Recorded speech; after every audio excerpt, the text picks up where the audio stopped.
Black cat bring good luck, not bad luck. I have black cat, see him face, and I'm not dead today. Good luck.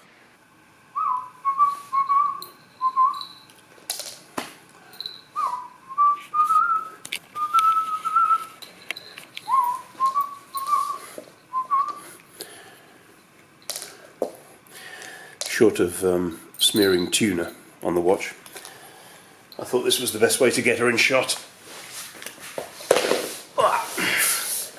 Oh, you are a mucky eater. You really are.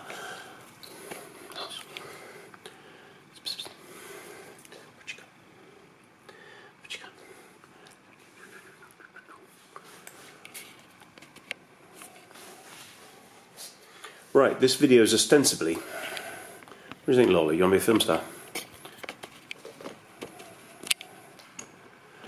This video is ostensibly about a watch that I genuinely couldn't justify to, you know, anyone who's not a watch nerd.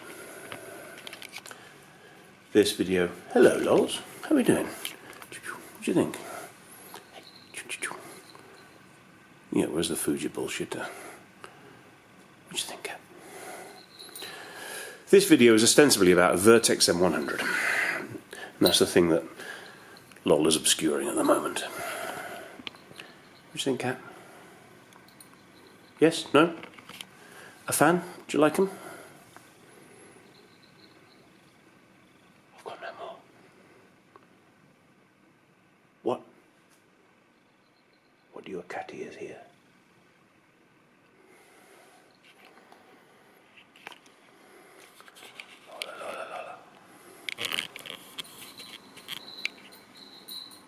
One thing I don't like about black cats is how they always show their arsehole. Right, take two. This video is about two watches that I genuinely couldn't recommend. Not for any horological reason, not for any reason about their construction or their manufacture or what they do or how they function, but simply because of the price. And in both cases, the reason that the price is so eye-watering is that because you can get 95% of the watch for 20% of the price. The two watches that I got this time are this, first of all, this Vertex M100. Now, Vertex started out, God, a couple of years ago, I think, with something like the great-great-grandson of the original owner. Vertex was one of the 12 companies involved in the British WWW project during the Second World War. 12 companies were invited to manufacture wristwatch waterproofs for the British Armed Forces. And some of the names are familiar: Omega, IWC, some less so, Cyma, Timor, and Vertex. And this is a modern remake of the WWW watch. And it's a very good watch. It really is a nice watch. It's very solidly made. The proportions are perfect. I've said before on a forum or two that if you're making a watch that's as simple as this in terms of the design and the style, everything about it has got to be perfect. And this is knocking on the doors of being perfect. It really is. There are one or two little things that people might not like. The little dashes of red at the top for the balls and the 12 o'clock cock and balls. The sub-seconds at 6 is a little large perhaps and eats into the numerals, but the numerals, I don't know whether you can tell, but the numerals are carved out of solid luminous material, the same kind of luminous material that you as a child would have had you'd have had a glow-in-the-dark dinosaur made out of this stuff. And it really does mean that the loom is A, very, very strong, and B, very, very striking and precise. It really is a gorgeous watch. At the moment I've got it sitting on a crown and buckle chevron NATO, which is my current kind of go-to strap. 40mm across, 20mm lugs. I don't know, I'll measure the lug to lug later and put it in the subtitles. A super simple little hand-wound watch. It actually comes with, and I'm slightly annoyed by, quick release spring bars, which you can just, you know, can you see the little nipple on there? Just get your finger in there and pull them out. It feels like an unnecessary complication, a bit of frippery, But there you go. The reason I can't recommend it is I think when it was new, it's £2,500. And by almost any metric, £2,500 is a ridiculous price for a three-handed, no date, no complication, hand-wound watch. It doesn't even come on a bracelet.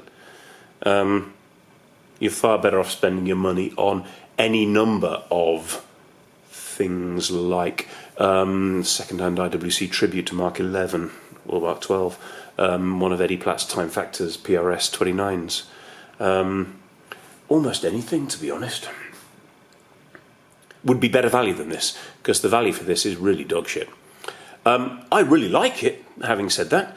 I think it's a lovely watch. I'm very lucky that I'm in a position where I can spend a bit of money on watches, and my wife's very happy that stock's as good as cash, and I could turn this back into cash. It's easily translatable into cash, I think.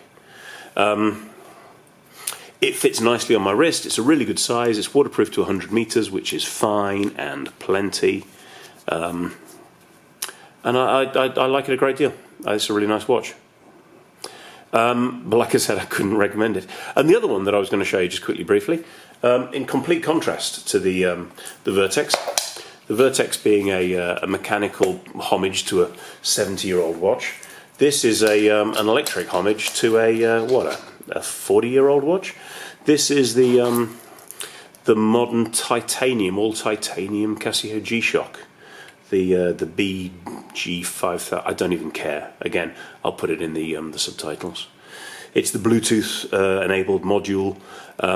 It's styled to look like it's the original kind of rubber, or the what do they call the composite bracelet with a kind of triple fold clasp. It's just titanium. Just everything about it is titanium.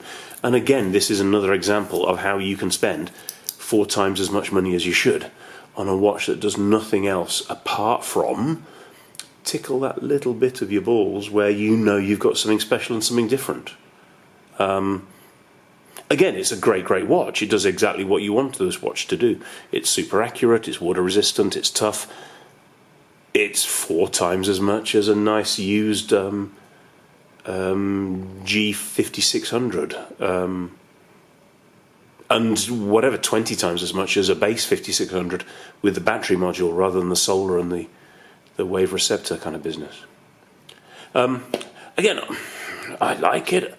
I don't wear it as much as I should. I don't wear it as often as I should, mainly because other watches keep it off my wrist.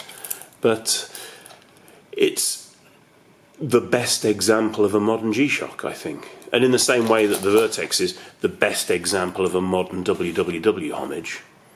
They both feel like there is a similarity there between the way that they're manufactured and the way that they're made, even if there's no similarity between how they work or what they do.